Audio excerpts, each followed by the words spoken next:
নমস্কার সবাইকে, কেমন আছেন আপনারা? আশা করছি খুব ভালো আছেন আর আমরাও খুব ভালো আছি। পূজাস ব্লগের নতুন আরো একটি ভিডিওতে আপনাদের অনেক অনেক ওয়েলকাম। তো শুরু করা যাক তাহলে ব্লগটা। আজকে একটু বানিয়ে নেব গোবিন্দভোগ চালের বাসন্তী পোলাও। দিনটা ছিল বসন্ত উৎসব অর্থাৎ দোলযাত্রার দিন, তাই জন্য একটু বাসন্তী পোলাও বানিয়ে নিয়েছিলাম। আর এখানে পরিমাণ মতো চাল নিয়ে নিয়েছি। আমি এখানে 3 কাপ পরিমাণ চাল নিয়ে নিয়েছি। এটাকে এবার ভালো করে একটু ধুয়ে নিতে হবে। এই যে ধুয়ে নিচ্ছি। যতক্ষণ চালের মধ্যে থেকে একটা সাদা আস্তরণ না বেরিয়ে যাচ্ছে ততক্ষণ একটু এইভাবে হালকা হাতে ভালো করে ধুয়ে নেব।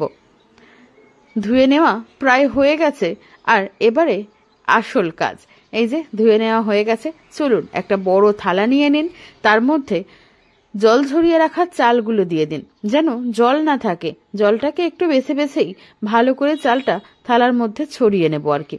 তারপরে ওর মধ্যেই দিয়ে দেবো 1 চামচ মতো ঘি। আমি এখানে আমুল ঘি ইউজ করলাম, আমি নর্মাল ঘিটা খুব একটা খাই না। তো এবারে রংটা বাসন্তী করার জন্য 1 চামচ মতো হলুদ গুঁড়ো দিয়ে দিলাম, খানিকটা লবণও দিয়ে দিলাম। আর এর উপরে এবারে আদা বাটা দিয়ে দিতে লাগবে।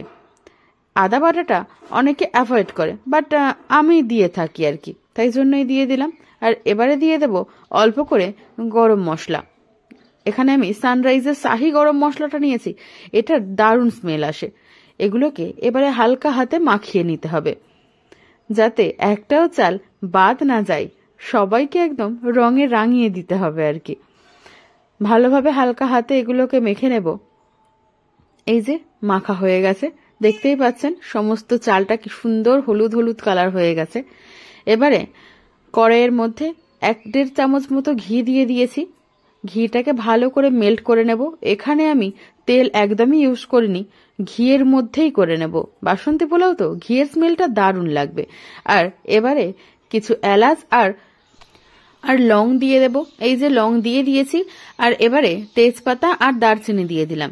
এগুলোর গন্ধ ভালোভাবে ছাড়তে শুরু করলে তার মধ্যে কাজু আর কিশমিশ দেবো। বেশ অনেকটা পরিমাণে কাজু আর কিশমিশ দিয়েছি, যেহেতু বাসন্তী পোলাও একটু মিষ্টি মিষ্টি খেতে লাগবে, তাই জন্য একটু কাজু কিশমিশের পরিমাণটা বেশিই রেখেছি। এবারে হলুদ ঘি মাখিয়ে নেওয়া চালটা ভালোভাবে দিয়ে দেব। এক এক করে এগুলো ভালো করে ভেজে নিতে হবে। এই চালটা বেশ 1-2 মিনিট মতো একটু নাড়াচাড়া করে নিতে হবে। যতক্ষণ না চালের কালারটা চেঞ্জ হচ্ছে ততক্ষণ একটু ভেজে নিতে হবে। এই সময় আঁচটা একটু আস্তেই রাখবেন, না হলে পুড়ে যেতে পারে কিন্তু। আর পুড়ে গেলে তো একদম স্মোকি ফ্লেভার হয়ে যাবে। এই যে ভাজা প্রায় হয়ে এসছে। এবারে এর মধ্যে গরম জল দিয়ে দিতে হবে। গরম জলটা আমি আদার সাইডে বসিয়ে রেখেছিলাম, চলুন সেটাও অ্যাড করে দেব। তার আগে আপনারা বলুন তো, হোলিতে ঠিক কেমন মজা করেছেন? আমাদের এখানে তো দারুণ মজা হয়েছে। আমরা শুধুমাত্র আবিরই খেলেছি, আর এখনকার দিনে সবাই আবিরটাই প্রেফার করে। আর এই যে জল দিয়ে দিলাম। এখানে মনে রাখতে হবে, যে পরিমাণে চাল নেবেন ঠিক তার একদমই ডবল জল দিতে হবে। মানে যদি 1 কাপ চাল নেন তাহলে 2 কাপ জল দিয়ে দিতে হবে। আর জলটা উষ্ণ গরম দেবেন, তাহলে ভালো হবে ঝরঝরে। তো এখানে জল দিয়ে দিয়েছি। এবার 3-4টে চেরা কাঁচা লঙ্কা দিয়ে দিলাম। লঙ্কাটা এই পর্যায়ে দিলে টেস্টটা আর একটু যেন বাড়ে আর কি। এবারে ঢাকা চাপা দিয়ে 15-20 মিনিট রান্না করে নিলে এইরকম ঝুরঝুরে পোলাও একদম রেডি। এখন মনে হচ্ছে একটু বেশি সেদ্ধ হয়ে গেছে, কিন্তু একদমই না। ঠান্ডা হয়ে গেলে তো এটা একদম ঝরঝরেই হয়ে যাবে। আর হ্যাঁ, ওই জলের পরে কিন্তু চিনিও দিয়েছিলাম, আমি তো দেখাতেই ভুলে গেছি।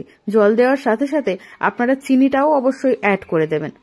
আর তার সাথে একটু মানানসই করে নেওয়ার জন্য একটু সাদা রাইসও করে নিয়েছিলাম। এই যে দেখতেই পাচ্ছেন। আর এটা কালো জাম ছিল, আর ছিল একটু গরম গরম নরম তুলতুলে মাটন কষা, আর স্যালাড আর চাটনি। এই চাটনিটা তো আমার দারুণ লাগে, সমস্ত ড্রাই ফ্রুটস দিয়ে বানানো, এত টেস্টি হয়। আর আমাদেরগুলো ভেঙে গেছে, একটু ঠিকঠাক করেই দেওয়ার চেষ্টা করেছিলাম। আর আমাদের বাড়িতে এদিন 2জন গেস্ট আসার কথা ছিল, তাই জন্য এত পরিপাটি করে সাজিয়ে গুছিয়ে পরিবেশন করা।